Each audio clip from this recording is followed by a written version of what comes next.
Hello friends! In this video, I will guide you through how to deposit and withdraw money on Exnova by opening the Exnova app on your phone and waiting for it to load to the main homepage. Then tap the three lines in the upper left corner to open the menu and select Deposit to choose your preferred payment method. You can scroll through the available options, which include cryptocurrencies, Visa cards, and bank methods. Tap on your preferred option and select the currency you want to deposit with then click Continue and enter the amount you want to deposit. The app will display a payment address. Copy this address and send the exact amount shown from your crypto wallet. Once the payment is completed, the funds will appear in your Exnova account and you can start trading. To withdraw money, return to the home page and tap the three lines again and select Withdraw. You'll see your available balance and different withdrawal methods.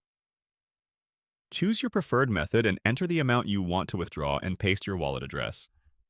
After submitting the details, your withdrawal request will be processed. Thank you for watching Quick Tweak.